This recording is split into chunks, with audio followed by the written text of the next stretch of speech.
Alright, we should be recording. My mouse is acting up a little bit. Okay, yay, we're good. We are recording, and I still need to go back. A lot happens in this chapter. One thing, though, about it is, because I had noticed this, I just hadn't said anything, that basically all the previous chapters contain nothing that is in the movie. This is where we finally get, like, the start of the movie.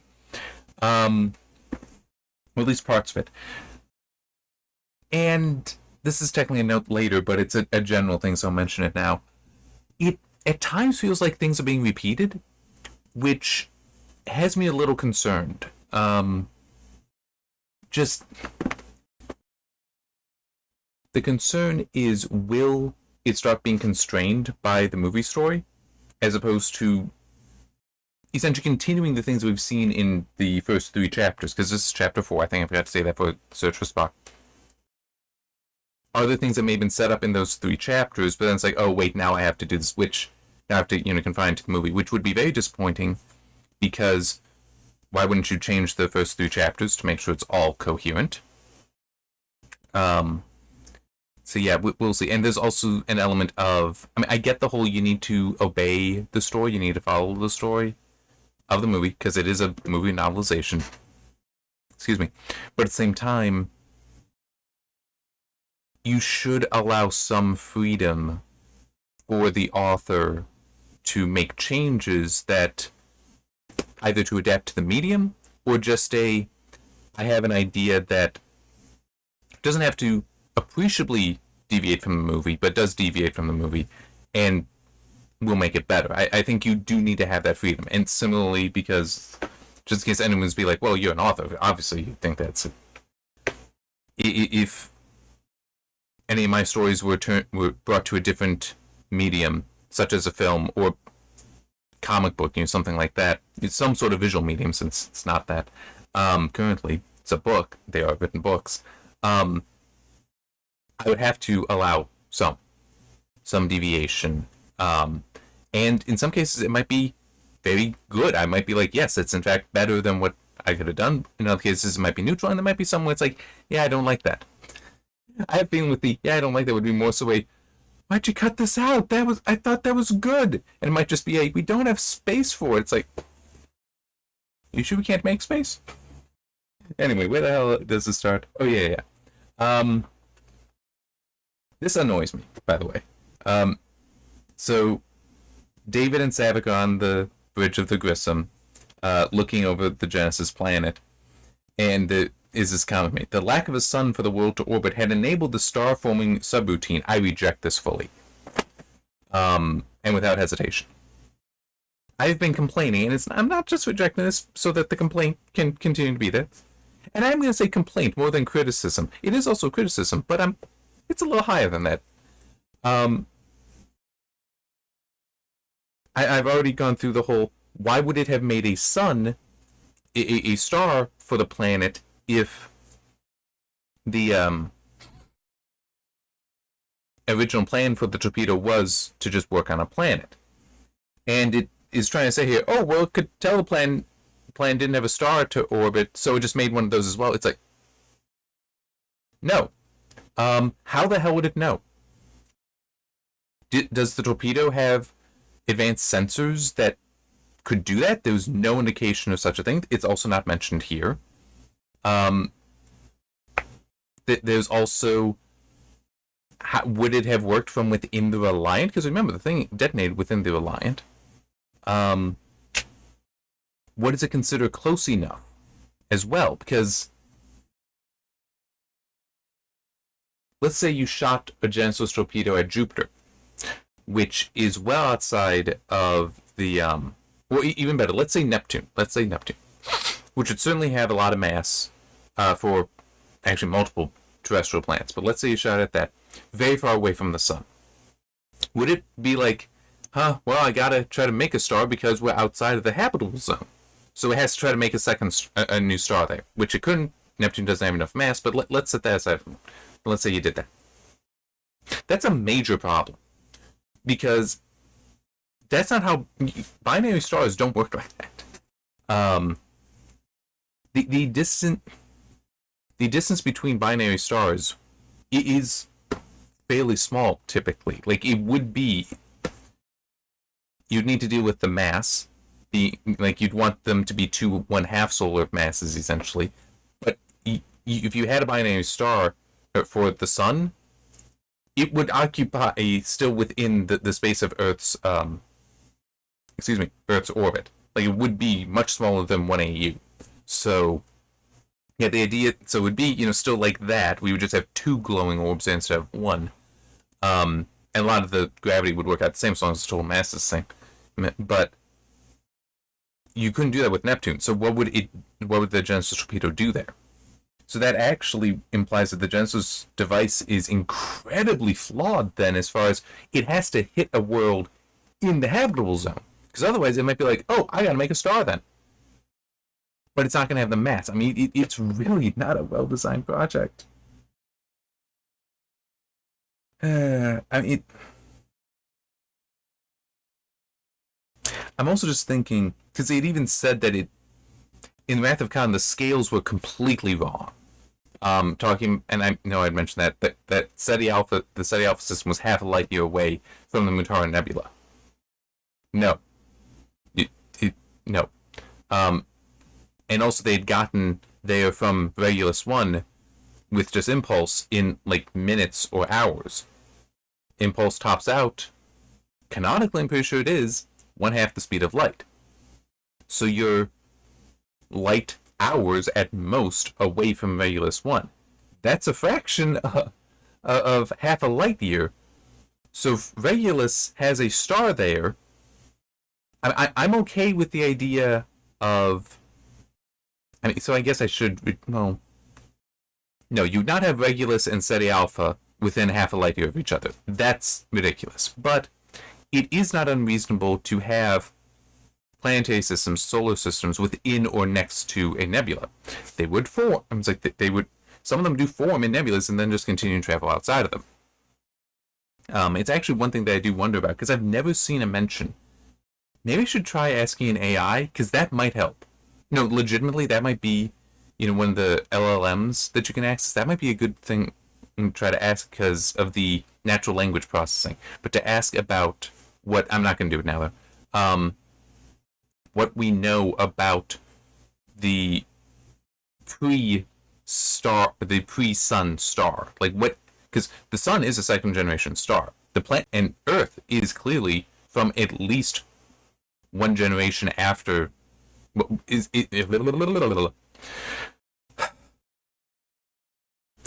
First generation of stars would have been made from, according to the Big Bang Theory, hydrogen, helium, a little bit of lithium. Okay? That's all they would have contained. We have a lot of heavier elements in that, which means it had to have come from after that first generation when sufficient nuclear fusion occurred to produce various other elements. Certainly carbon, because that's a lot of us. But also iron, because got that in our blood. But all the way up to even heavier elements such as uranium. I mean, it's like...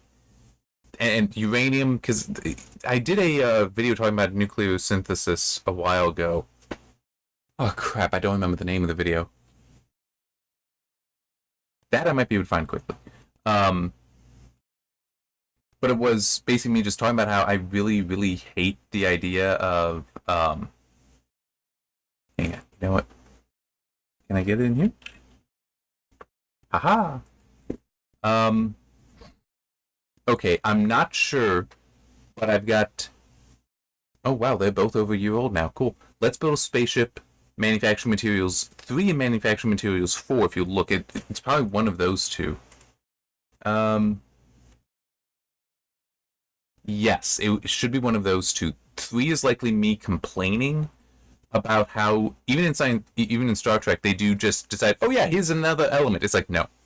No, you cannot arbitrarily add elements to the periodic table. It doesn't work that way. Manufacturing materials 4, that one was actually talking about... Fortunately, I keep just like tag kind of stuff in my database here. But that one included some work that Berkeley Lab had recently done about coming up with a new way to manufacture materials. So that was really... not manufacture materials, but to... create heavier elements that, by the way, yes, we can create them. They last a fraction of a second. So, yeah. I mean, it's still worth doing, but it's, yeah.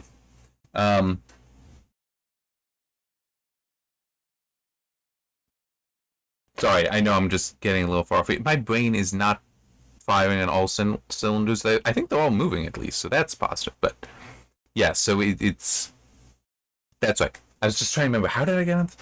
It would be interesting to see, because I don't recall ever seeing or any even name for the star that had to have existed prior to the sun, that somehow Nova produced the nebula that we ultimately formed from. It's like I cannot recall ever seeing research on that, or even a name. And I think at one point I may have just given a name to it of like pre-Sol or Matter Sol.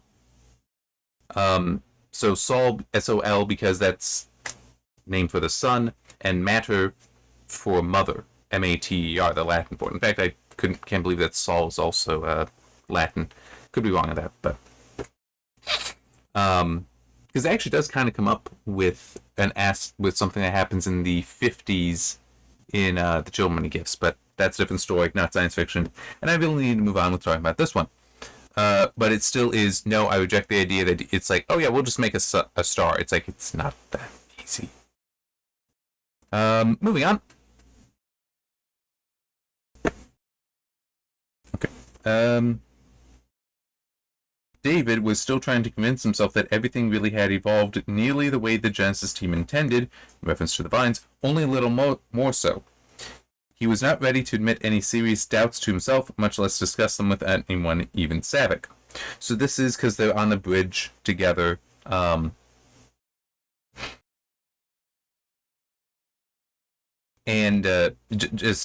was reading the one line here to make sure. But yeah, she has forgiven him for what happened on Genesis with the plants don't have caffeine, they have a narcotic, and I don't want that stuff. And it's like, I didn't know, I didn't make them. And he's like still trying to rationalize it. No, it's fine. It just evolved in a way we didn't quite expect. But it's, we can tell the basics are there. It's just, it deviated. We don't need to worry about it. He's still an idiot. Oh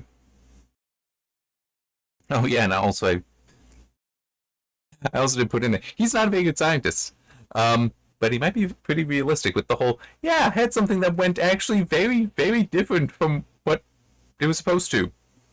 That's okay. I'm working on this next thing now. So I can believe that there's a lot of scientists that are exactly like that. Where it's like, yes, look at this triumph, this amazing, wonderful thing I've done. It doesn't work we're looking at it again, it's not working correctly, it's not what we want to be happening, and we really need to explain this. I'm on the next thing. I can absolutely believe that that's the case for some. I don't think any of the ones that I know, though. Because I do know some. Oh yeah, I also do have a highlight here. And I think it was also mentioned in Wrath of Khan as well. But acceding to the security requirements had been the only way to get the research funded.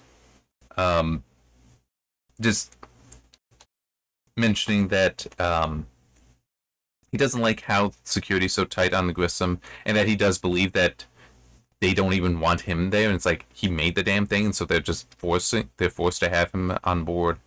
That's how he feels. And that he saw it as, well, if we were going to get funding from the Federation, we need to follow their rules, which is about secrecy. Which is about having secrecy. Why they would think that they would do such research publicly, I don't know. That is actually really dumb, given the significance of it, but he's an idiot. We've already seen that. Okay.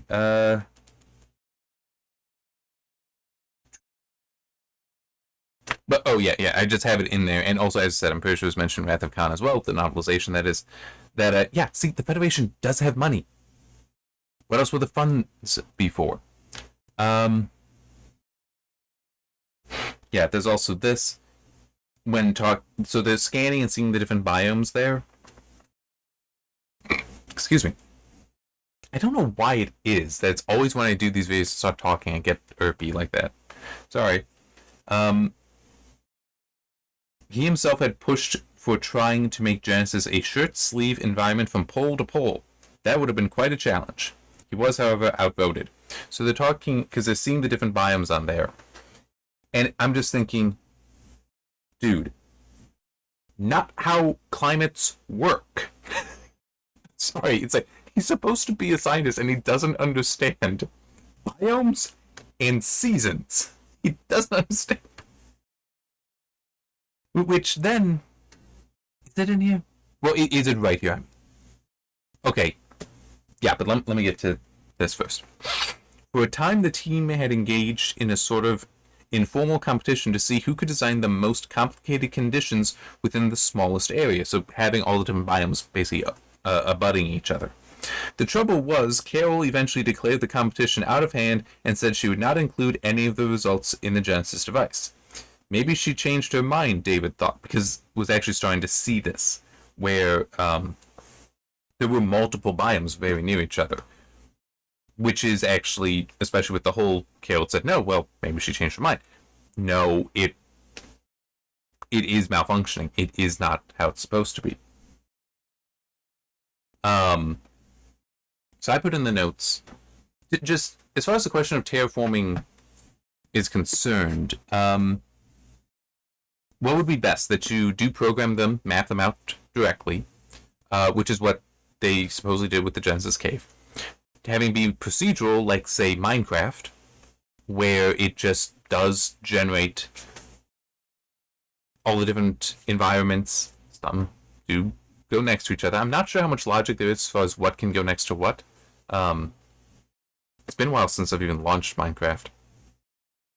But there's that, like procedural generate, which in some ways would make a lot of sense, because it would be the simplest, you're not having to manage it yourself. And then there's also just the good old, you just set the world up and you let nature handle the rest of it. And the funny thing is, as I was thinking about this, it's like, okay, well, what did I do? Because I Call My Ship Catherine, which is one of the two of the novels I've read that I would not recommend. Although I have an idea that I'm kind of like, it'll be years before I can get to it for potentially trying to rewrite it. But in any case, I doubt I'd make it good. But still, it's about a terraformer who is at the time terraforming a planet. It also seems to be haunted, which is causing some problems for him. And it's that portion that I don't think I did a good job at, and I don't know if I can ever rewrite it to be better, but set that aside. The terraforming stuff, the science fiction stuff. I do describe in there the idea of him raising mountain ranges and making valleys, doing stuff to trigger the release of atmosphere, because the planet didn't have one, or at least not one that was sufficient.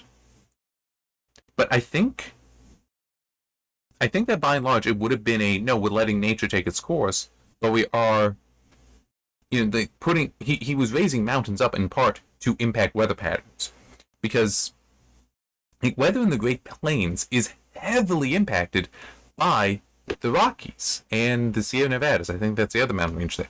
They completely disrupt the weather patterns there. Like, the west and east side of the Rockies, wildly different.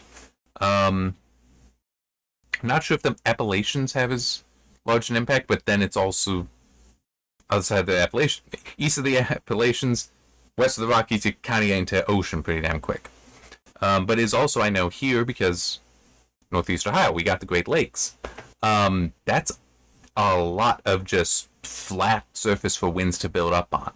And it can definitely lead to impacts, and we've got things like lake effect.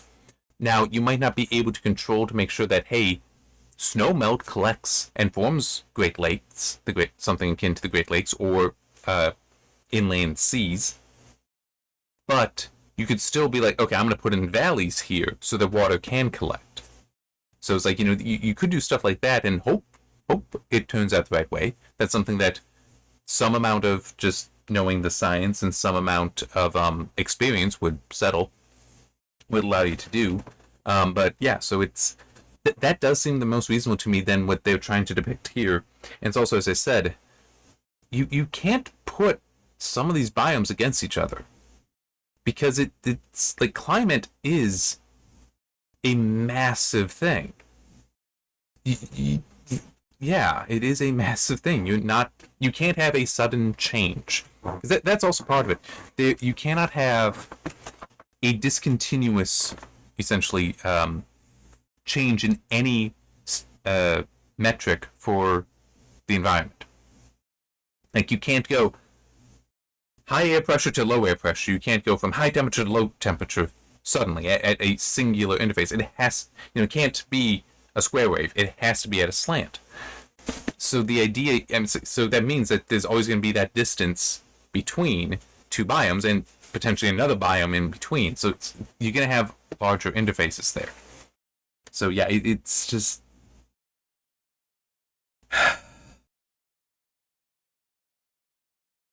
I don't know if that's something I should be yelling at Vonda for or at David for.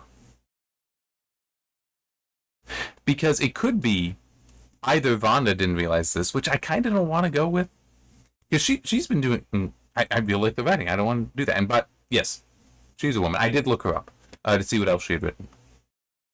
But there's also... I could believe that, no, she is doing that as a subtle way for people that do know the science to be like, yeah, David's a freaking idiot. He is, and potentially all of Genesis, they didn't know what they were doing. They're not climate scientists. They don't understand how these things work. So anyway, so then alarms start going off because they have encountered the metallic object that is a photon tube, so Spock's coffin. And that when it first came up, there's metal there. And David's like, probably just an ore deposit or something. And it's like, nope, this is machined. And Saavik is just quiet, except for stating what is there. And he thinks that it's just, she's upset, David thought. And she's embarrassed about being upset. I don't blame her. If I thought I'd buried a friend and then his coffin turned up. Not quite. And he also does have the line about the whole, excuse me. Gravitational fields were still in flux. It must have soft landed. That comment that is in the movie. It may have just been that. So he's trying to be dismissive of it. That's like, yeah, we don't need to worry about this. Esteban is like, oh, shit. What am I supposed to do with this now? Either I gotta go down there, pick the damn thing up, and fire it out of our tubes, which, if I'm doing that, it's going into the sun, so there's no concern. Or, I gotta go down there, dig a hole, and put him in this. Either way, I don't want to have to do this. I don't want to make the decision either. Normally, the most recent CEO would have to answer the question. That's Kirk. I don't want to bother the man. He just thought he buried his best friend. Turns out he didn't. Shit. Hey, Starfleet. Please tell me what to do. I don't want to have to deal with this. I mean, it's just like... I mean, I get it. He hates the paperwork. I can appreciate that. But it still is technically, Spock's most recent CEO should make the decision, but with any luck, someone at Starfleet HQ would give the word. I get the whole he doesn't want Kirk to be bothered, but it still feels more like not a I want to take care of this, so my friend doesn't have to, more of a I just don't want to deal with the paperwork. It's like, come on, man. And by the way, there is... I don't remember if this is clear in the movie or not. Kirk is aware. Like, he does get the transmission as well, or is contacted at least, about the tube having been found. And even has in here, whether Spock's body returned to its constituent atoms quickly in fire or slowly in the earth of a new world, surely did not matter to the Vulcan any longer. But Kirk, who wished the flames for himself when he died, had made a decision and given an order, and some unforeseen and unknown conspiracy of the universe had served to defy him. So one thing curious about that is it wasn't Spock's will not to be transported back. So presumably he did want his body launched out. So I guess maybe it's Starfleet would just do that, and so there's just random bodies floating around that could slam in. That's actually horrible. When you stop and think about it, holy crap. Did anyone ever make fun of that? holy crap, that's like a robot chicken kind of thing. Like the Enterprise E is sailing through, and then suddenly they just got bombarded by a bunch of torpedoes. It's like, what the hell? What are these things? Where are they coming from? I mean, then it's like, they seem to be torpedoes, but without warheads. There's bodies in them. Like, or there's organic matter, Captain. It's like, what? What the hell's going on? Figure it. Sir, these are remnants from a battle 100 years ago. They must have launched the bodies out, and we just ran into them. It's like, oh dear God, that would be horrible. But technically, it should be happening in Star Trek.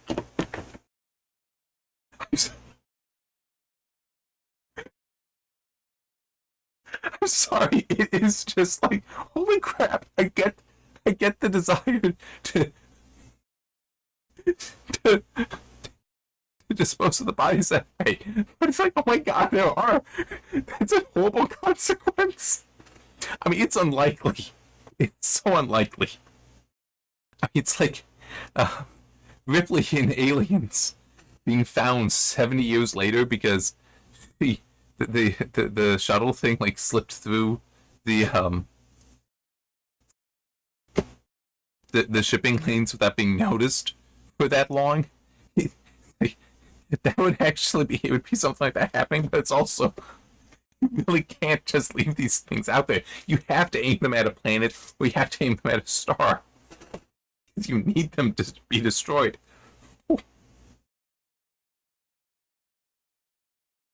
It just, and all this just because technically he shouldn't be saying he made the decision. It wasn't his decision. Spock just saying, yeah, do this to, fire me out into space. It's okay, we have to aim you at either the star or the planet. The planet's nearer, that's where we're aiming. Like, that would have been it. Jeez. And I'm sorry, but I cannot get that I don't think Robot Chicken is a thing anymore, but I'm not even sure how many people still know, but that would be a skit for it. Oh my God. And the funny thing is, there were episodes. I mean, technically, Space Seed is kind of like that, and also, crap. It was even, was it? Yeah, that was the season 1 finale. Where I talked about that in Wrath of Khan, even where you've got the 2 Romulans that say we are back at the very end. But they did find a satellite that had been launched and contained bodies that had been preserved after death, and they managed to revive them, because the whole idea that, if we cryogenically preserve these bodies, that then at some point in the future, whatever disease they had and killed them can be solved, and we can resuscitate them, and yeah, that whole thing. But yeah, so it's like, you do have something like that, but not with the torpedo tubes, but something larger. But in theory, yeah, it could be the torpedo tubes. Anyway, I mean,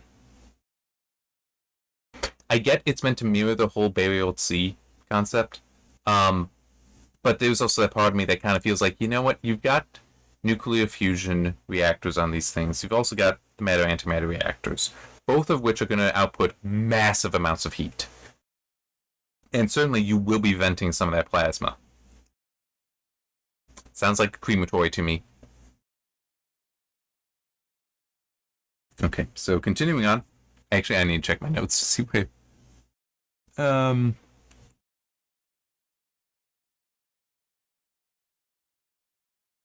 Okay. The medical rescue ship Firenze was sent out to meet the Enterprise and transport all but a few of its trainee crew, injured and healthy alike, back to Earth, so at least he, Kirk, no longer had a boatload of children to worry about. So that does explain some. Again, this feels a little bit like it's telling us things, so it's like, okay, now I have to align with the book, because why didn't you talk about that meeting? Because it would also be, it would get back to Earth faster, so there's like no mention here of, okay, did Carol take that, or is Carol still on the Enterprise? There isn't, but there is mention of Carol, because... Sorry, I thought oh no, it is blinking. Okay, I need to get the pen charging. Okay. But there's mention of Carol because basically Kirk is like, David's gone. I thought that we were starting to actually have a fair relationship there. Not happening now.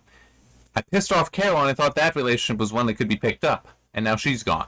Well, she's at least pissed off. Maybe she's gone, maybe she's not. I don't know. And that I think that this might be just a to catch up to the movie where now it's a, hey, this is why people are not around. This is why the Enterprise is so empty.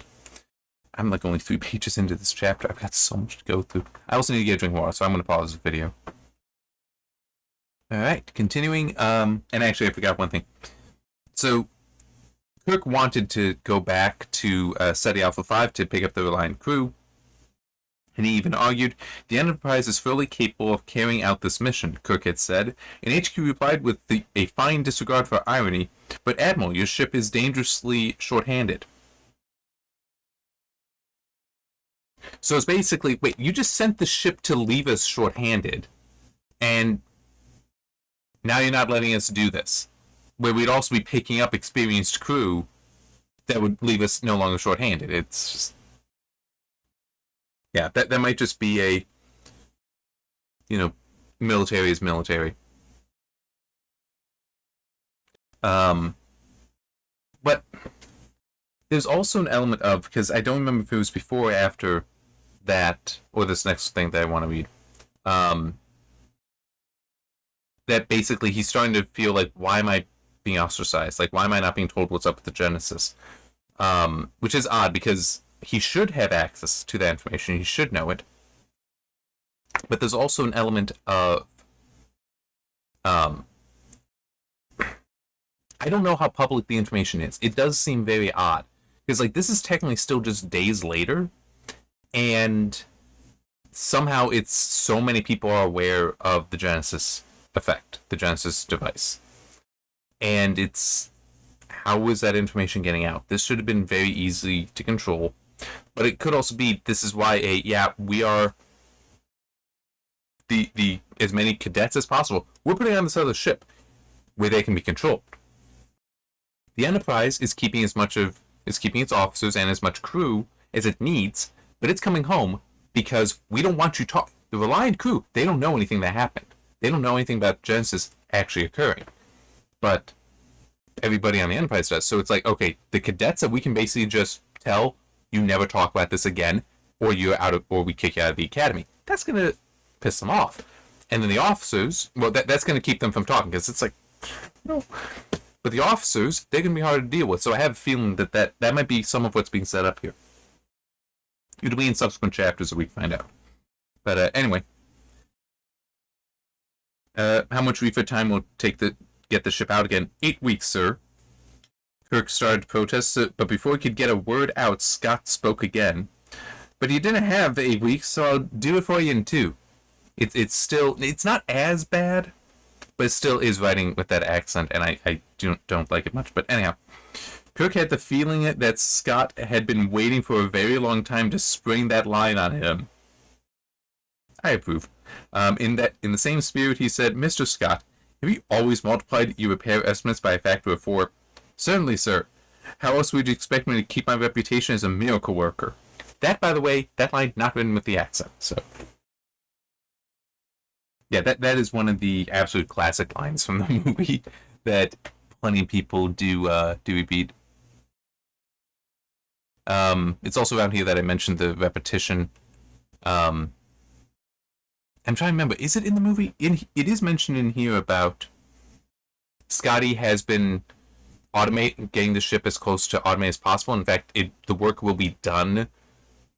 But it's like, yeah, the 2 hours out of space dock, and it's like, it'll be done in an hour. It's like, yeah, thank you. Oh, wait, yeah, it must be in the movie. Well, you have the follow-up line of, nice job, Scotty, closing the barn door after the horse has returned. That's in the movie, and it's in here as well, and it's in reference to that. But it does set up later when they steal the ship. Anyway.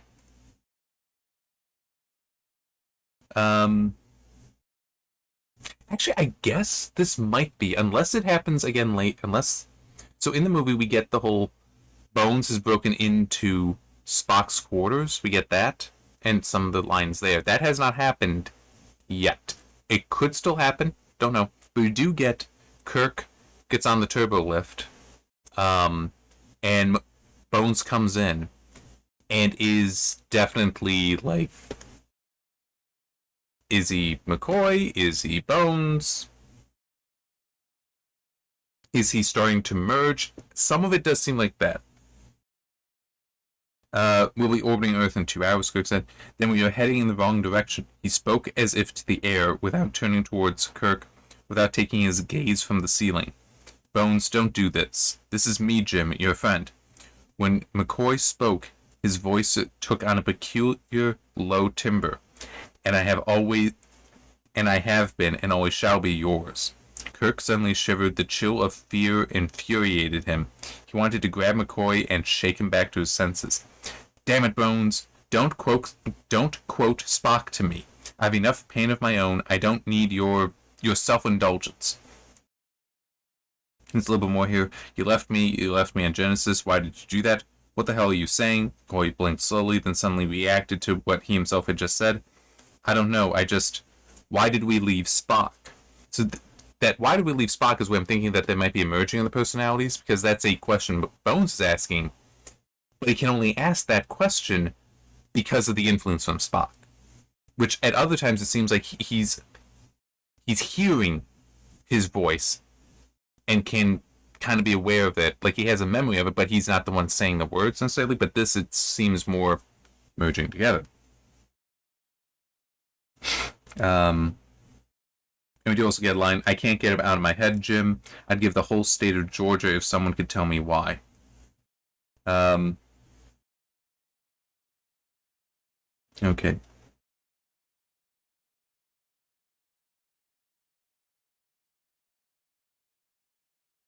Okay.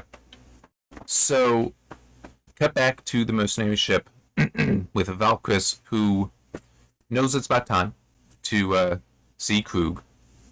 And she gets up from meditation, leaves the room, and as she's walking down the corridor, she thinks she sees some... Oh, yeah, she does put a veil on, by the way. So the reference previously to her brother taking off his veil was a literal reference. Okay? But, cutting straight to it, she is Klingon. So my speculation, because that is not something part of her culture, part of the Klingon culture that I've ever seen in Star Trek. And it's not even in Search for Spock in the movie, but it is here. It is later said, though, a tradition of her family. So apparently some families, they just had the practice of covering their faces. I wonder if there is a little bit here of, because it would in theory hide the forehead ridges. And so yeah, I could maybe believe that, because the whole, yes, we do see them in the motion picture. That's the first time that the Klingons have the forehead ridges. But Search for Spock is the first time we truly have the new Klingons. And by that, I mean just new visual appearance for them. I'm pretty sure I've said it before. I'll say it again now. I'm certain I'll say it again in the future. They got a higher budget. That's all I need. I don't need an in-universe explanation. It pisses me off that they tried to give it one for why they went from not having ridges to having ridges. I mean, it's also a lot of other things change about their culture. Seriously, it's just they got a higher budget. The joke in Deep Space Nine, we don't talk about it. That's enough. I don't need more than that. And if I'm ever so fortunate as to pass Star Trek on to somebody, and if they ask, it's just a higher budget. So they could start doing things to better differentiate between the species besides their clothing. That's all. There's nothing wrong with that. We don't need more. Anyway, so Valkyrie getting out does encounter Ferendal, and there is some mention here that Valkyrie had actually hoped to speak with her, and this is basically the first time she can. She'd hoped to speak with Ferendal and to learn more about her civilization and her people, who had been in space thousands of years longer than any other known species. Ferendal's kind did not claim planets, they did not colonize, I kind of doubt that, but moving on. They did not take territory. They only explored and hunted, and made their homes beyond the frontiers of space. That comment makes no sense. Perhaps to them the exploration and the hunt were the same. I reject the idea that they have no colonies. I'm sure they would colonize planets, but it's not like the whole planet. It would be just a base so they can go and do their hunting. And it's also and made their homes beyond the frontiers of space. What? What would that even mean? What's outside? What's beyond space? It's more space.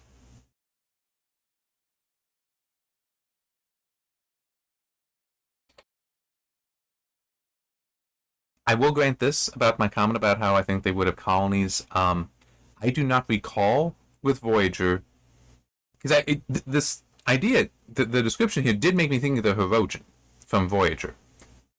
I do assume they still have a home planet. I could be wrong. Could be wrong. And I would also think that they have colonized some planets to be staging areas for their hunts. And also, I would not be surprised if somebody were to say that, if it would turn out that somebody who worked on Voyager and helped develop the Hirogen had read this and decided to make Thranduil's cat-like species into the Hirogen, because they are a very old species and they are primarily concerned with the hunt. It's kind of like how I think I'm just I did just mention in one of the previous 2 chapters about the whole they've gotten transmission from Andromeda. Well, that kind of breaks the whole not being able to transmit with Voyager when it's just on the other side of the galaxy, which is a hell of a lot closer than the Andromeda galaxy.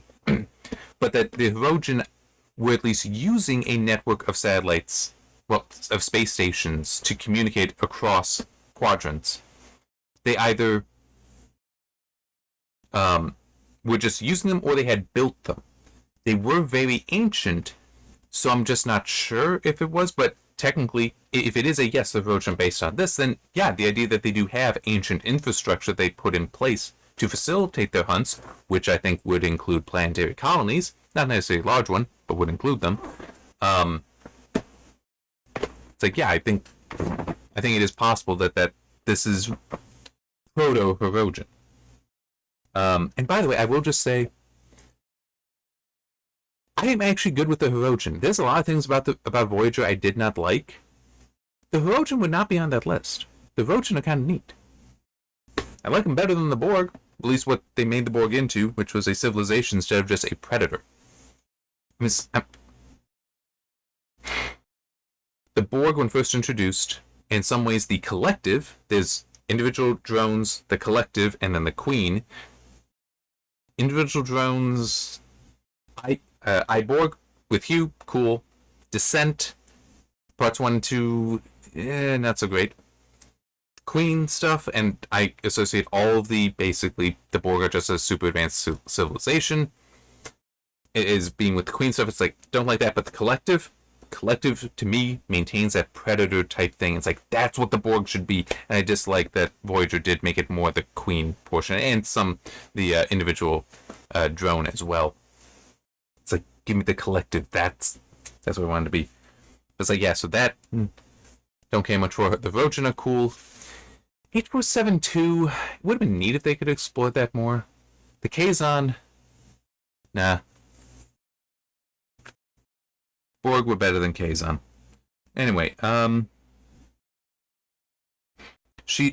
Valkyris is talking with Thranduil. Doesn't get into the whole wishing she had known, because it was basically there's much time. But she decides to do something. She has a knife with her, and the sheath of the knife has various decorations on it that all have meaning, including a bunch of discs that are on fringe there. And she actually takes just one of the fringes, takes it off, and gives it to Thranduil.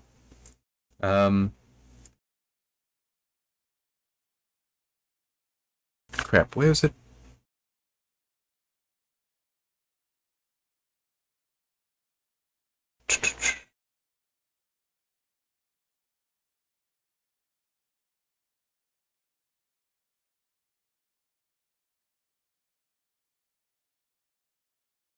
Crap. Where is it? Oh, no. Okay, it is in there. Okay. It is in the highlight. I was just... two different topics in the highlight. I didn't catch that.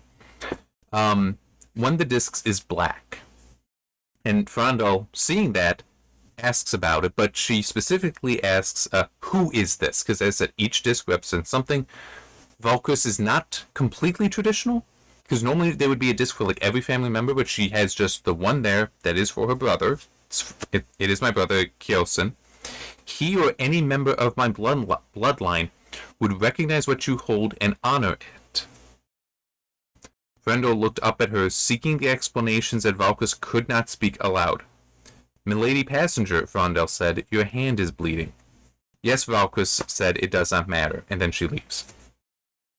They were having a little bit of a cloaked back and forth. It's like they were not...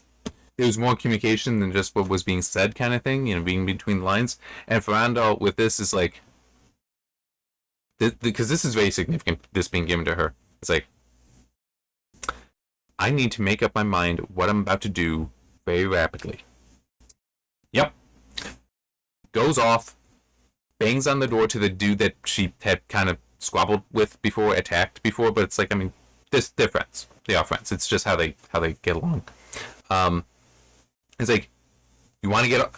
I don't remember. Yeah, get up. We're leaving. Do you trust me? And it's like, yeah, we gotta do this. And he does get up, does follow her, and because Frondel interpreted that Valkyrus was saying, we're gonna die.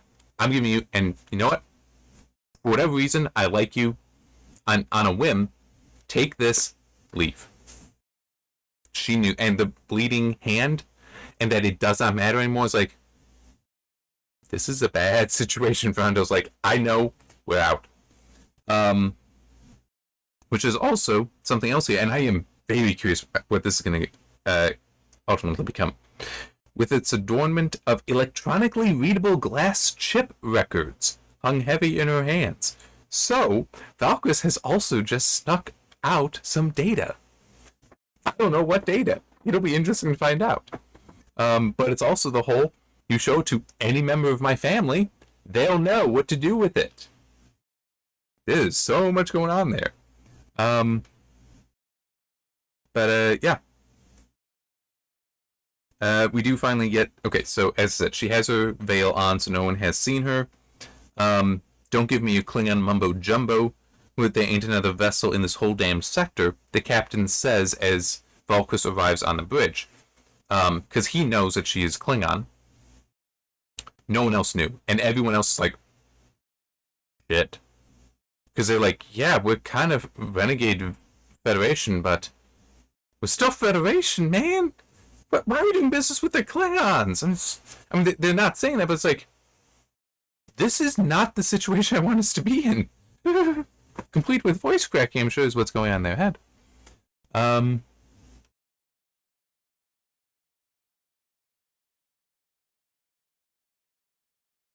Okay. I already talked about the headdress thing. A little later, is it in... Okay. So, the captain is just like, there's nobody here. And we do get a lot of lines from the movie as well. With the whole, no, he's been waiting here for quite a while. Start up the transmission. Commander Krug, this is Valkyrus. I've obtained the Federation data and I'm ready to transmit. Okay. Next thing I do have highlighted here, though, is transmission completed, Commander. You will find it essential to your mission. Valkyrus's hot blood streamed down her slashed wrist and palm and between her fingers, soaking the inner folds of her robe, growing cold. She was beginning to feel the effects of loss of blood. So she has actually committed suicide. It's just taking a while before this. I'm unsure why.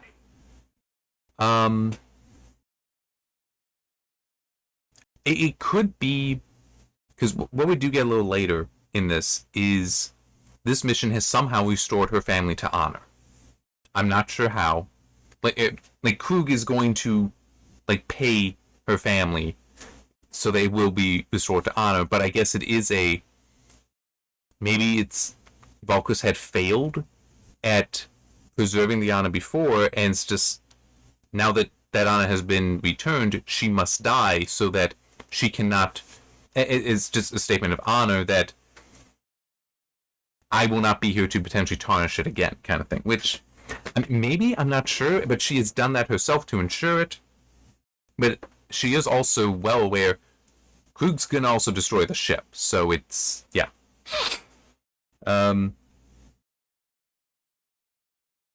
the language of Krug and Valkos, which possessed an almost limitless number of forms and variations, every utterance had many layers, many meanings. Yeah. When Krug spoke again, he switched to the most formal variation. Valkos understood it, as did all well-born members of their society, but she had never spoken it or had it spoken to her outside of the classroom. She felt honored, and she knew for certain that Krug would keep the vows he had made to her concerning, restoring honor to her family. Then you have seen the transmissions, Krug said, implying regret and inevitability. I have, my lord, Valkos replied, granting permission in the second stratum and offering forgiveness as the third. That is unfortunate, Krug said, accepting whatever she gave him and affirming that it was neither frivolously given nor lightly accepted. I understand, Valkos said. She made all three strata the same, for she wanted him to know that she understood what she was doing and why, that she understood what he was doing and why, and that she understood that he would make certain the promises he made to her would be kept. So, I'll be honest, I don't like that idea with Klingon, that it is that complex a language. Because why the hell would you have such a complex language? I mean, I don't know why you would say that a language would develop that way. And that it would be maintained. I would think that I don't like the stupefaction or dumbification, whatever it is, of language that does seem to be happening with the English language, as certain slang terms are coming in that are supplanting words, but it seems born more out of laziness and, to me, laziness and a desire to just be different as opposed to actually foster communication. And it just, and I don't mean things like some of the abbreviations like LOL. No, I don't mean that, because it's also, I'm saying, LOL, for one thing, used to be little old lady, now it's laugh out loud. But it's also, you don't typically say it LOL when it's being spoken. You say lol. And it is getting across the point, because it is then taking on that meaning. So we're not really replacing laugh out loud, we're adding a single term that's synonymous to it. So you can still say laugh out loud, there's no issue there. Maybe not on the internet so much, but you wouldn't write it in a book still. You're adding that. It's like, that I'm kind of okay with. But then there's some with, oh crap. I feel like there's one that I'd seen recently and I can't even remember what it is now. It was just shortening the word, and it's like, I don't know why.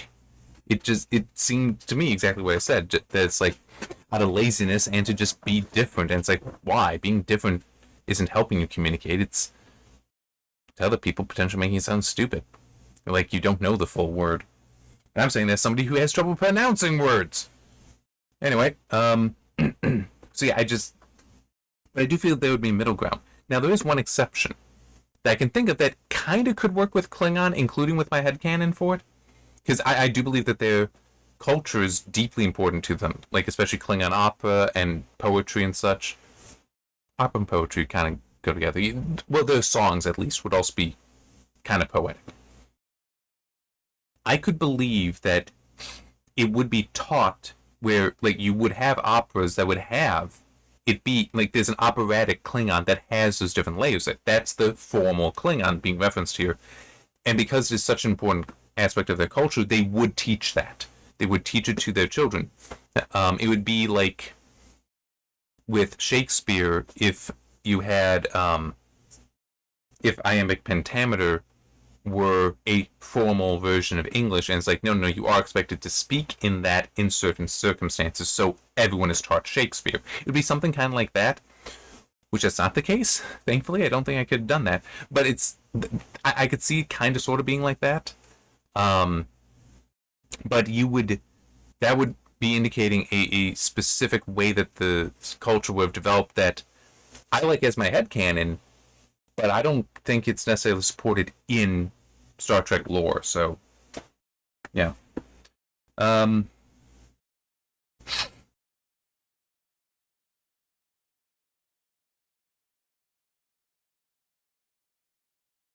there was a little bit more here, and Krug does say you'll be remembered with honor. Opens fire, so this ship isn't yet destroyed, but is going to blow up. Not everyone's dead yet. I've shown my face to the world long enough, she thought. It is time to return to the customs of my family. Her left hand was dark with blood. It marred the whiteness of the veil as she covered her face for the last time.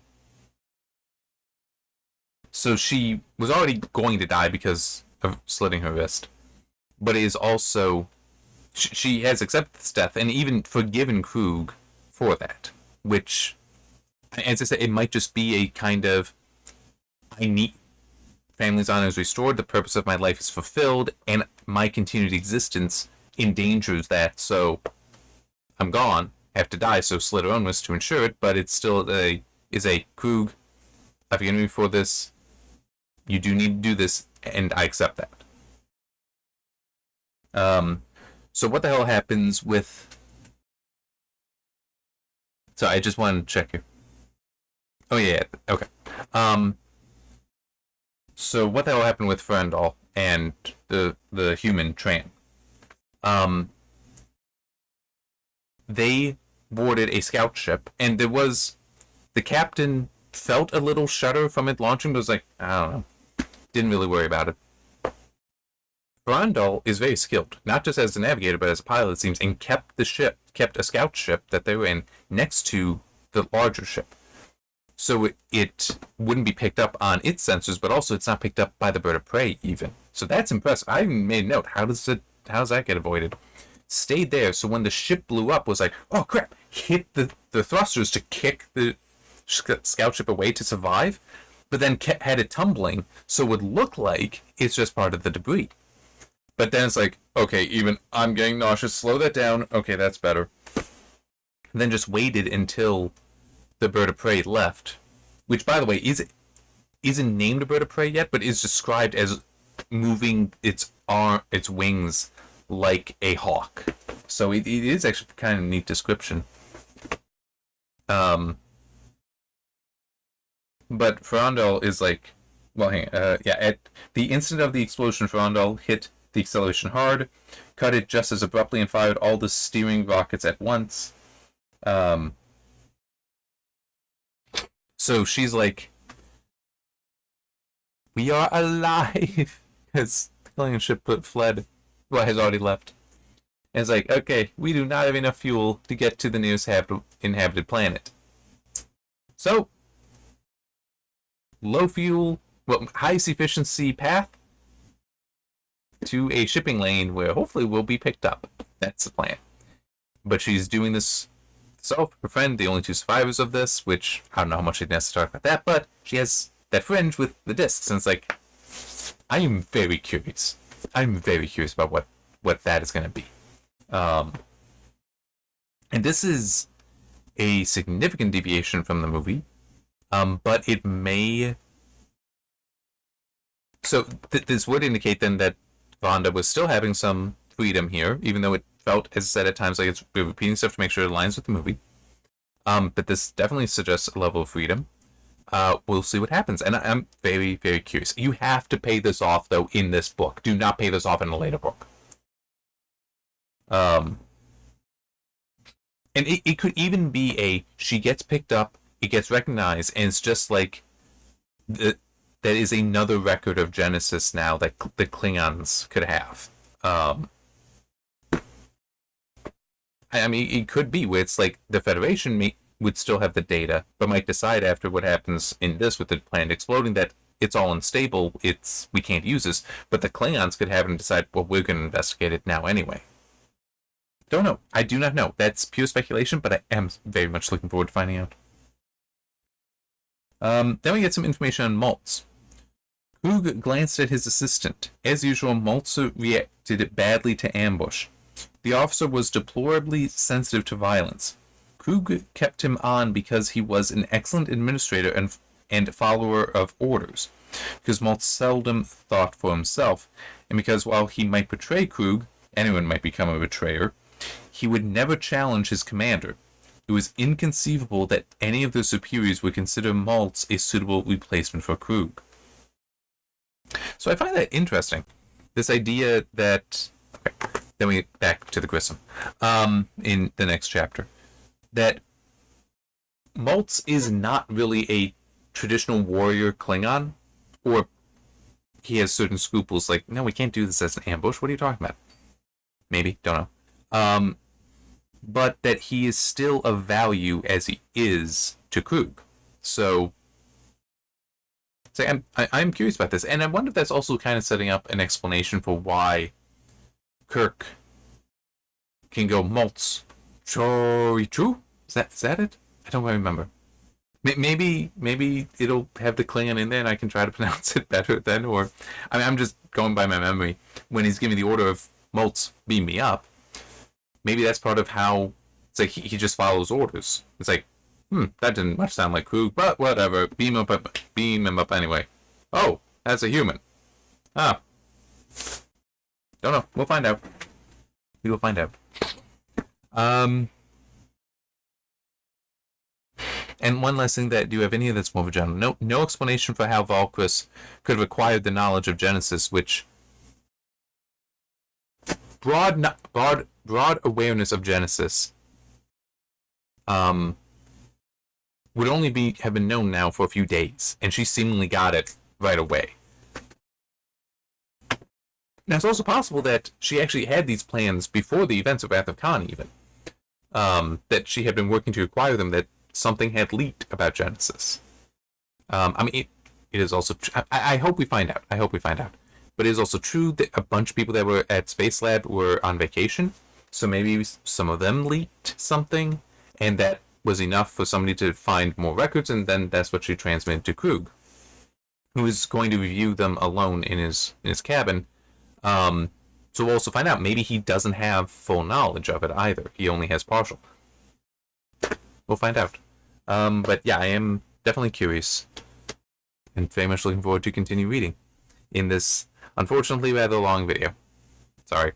So many asides as well, but worthy asides because it's part of the criticism, and it's like a science fiction story and you're getting some of it wrong. We gotta be critical about that. Get to be, not got to be, get to be. Because, I mean, yes, there is an amount of suspension of disbelief. But it's just, to me, like, it's the scale thing. It's not hard to do better with the scale of things. And it's also, like, the whole... Why not? Well...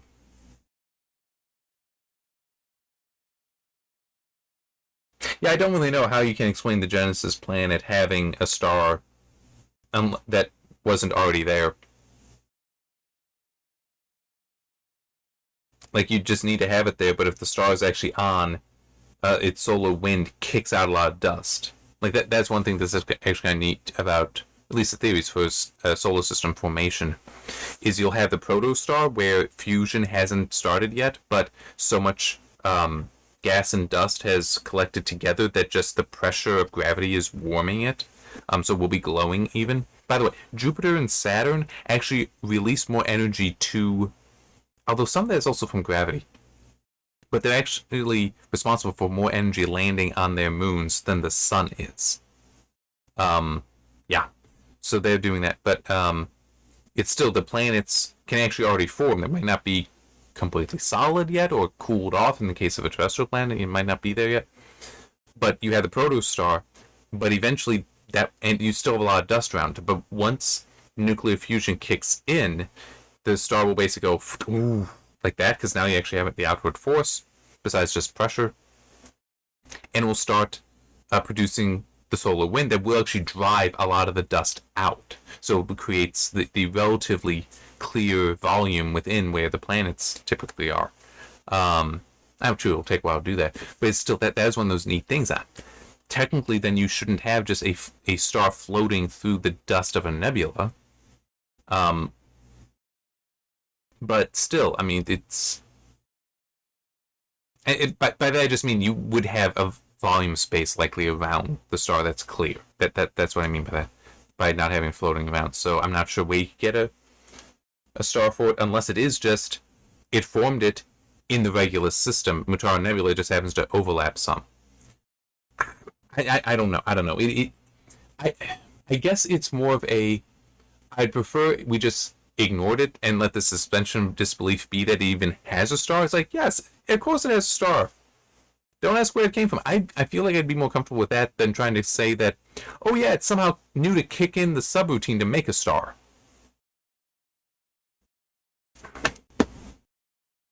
There's also, even with the alchemy stuff that I kind of like, in the description of Wrath of Khan, there's a difference between getting the silly putty. There's a difference between like taking this and making it into that, and taking these and going, oh, do that. It's such a big difference there that I'm because that's what you would have to do, both for forming the planet but also forming the star. And the star is just weirder because you have to have so much distance between the planet and the star, and the huge pressure within the star as well. That I got a problem with. That I do have a problem with. It's like you'd have to have intelligence within the Genesis wave, but how do you program an energy wave? It's one of those things, and this has happened in other things as well, where basically once you start giving an explanation, you then open up that explanation to be criticized, such that it's better to, in some cases, just don't have the explanation. Cut that off entirely. Suspension of disbelief for it. Okay, it's like that's fine. And yes, there is one game, I won't name it, but there's one game that when I reviewed it, initially, it was the first time I actually used this term in a review, which I'm sure the term is older or there's another better term for it. Save the Princess stories. Something we'll describe about a video game story is its fundamental purpose is to provide motivation for a player to continue playing, and also to give like some explanation for the game as well. But it's, save the princess story is, why are you playing the game? To save the princess. What is the story of the game? To save the princess. What is the goal of the game? To save the princess. That's it. It's like, it's very simple, and there's nothing wrong with that. It works very well, very, very well, because there's one particular franchise where that's kind of been the whole thing for decades. But in this, you encounter in this game that was kind of similar. Hey, you got to fix this. No problem. I'm good with that. I don't need more of that. And the rest is just like set dressing kind of stuff, background stuff where it's like, yeah, don't need it. Background stuff where it's like, yeah, I don't need special explanation there. Just go with it. But then they had one character say, don't trust this person. And it's like, well, that's the person that gave you the quest for the game. Like, is the one telling you to save the princess. And it's like, oh, goody. I'm really looking forward to this. When are we going to find out about this? And that was literally like the last line spoken in the game. I went at that game in the review. I went at it. Because you can't do that. And that's what I mean. Because it's like, okay, you have now opened up, there was more to the story than just save the princess. There was more to how Genesis works than just the alchemy of, hey, we take this stuff and we can take this matter and change it into that matter, and boom, we got life. There's a lot more than that going on now. You can't be like, oh yes, this subroutine is like, okay, how does it know to activate the subroutine? How does it handle the distance? Once you start opening that up, you open up all that criticism, and it may just be better to be like, if somebody asks, how's there a star there? There just is. Just now keep reading. It's like, yeah.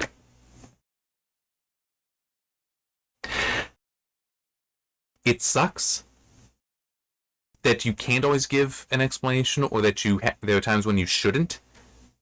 But it is also the reality with some storytelling that, yeah, sometimes you are better to just not give the explanation and just rely on suspension of disbelief. I would say it's a gut feeling, for one, but for another is still try to have the explanation for yourself, or at least try to think it out. And if it's like, I cannot come up with something that makes sense that doesn't have these flaws to it, in that case, it might be cut it out. But it still is like, work that out, because sometimes you working that out might be like, okay, that does make sense. I could do it this way though. That makes more sense, and now that opens up other things. One thing with a letter from Catherine, I'll try to stop talking soon. In a letter from Catherine, I had Roman try to explain how warp drives work at one point, and it's like, I wrote it and I didn't like it. It didn't make sense, and even Roman's voice was in my head saying, that's not how I would explain this. I didn't like how a lot of it was going, so that was like an initial, I think I had that labeled as a 0.9 draft, that I just took that and throw it out, started over. But I know at least that section, well, I think I did that once with, I don't remember, but I know at least the section with the description of the warp drive, I completely rewrote it. And it was, the second time, it was much better. It was also much clearer what was going on, and I didn't have the words from Roman speaking, because sometimes, yes, characters, there are words. I'm not hearing voices, okay? I'm not. Usually. But, the second one, though, I did feel more the satisfaction from his character that, yes, that is what I would say. And also, it made more sense. It was clearer. So, trying to think through the explanations, trying to write it out, including in the character's voice, that can really help you. And it's like, okay, now I see how this works. That opens me up for doing other things with this, and I can apply it in new ways. So, yeah, still try to have the explanations, even if you don't end up including them. But it's also going to be necessary for you to tell, okay, is this a just suspend disbelief on it, or is it I can get technical with it? So, and in some cases, it's a mix of the two, because there are aspects of the warp field that, in my stuff, not in Star Trek, where it's like, yeah, I can tell you certain aspects of how it's, why it, of what it is and why it needs to be that way. I can't tell you how it's achieved, though. So that, some of it is hand wave away, but some of it is like, still, well, I have this much and I can still do stuff with that. So that can be valuable. So, but it is finding where that line is, can be very important. Okay. Now I shall stop talking. See you next time for Chapter 5. No promises on if it will be a short or long video. Goodbye.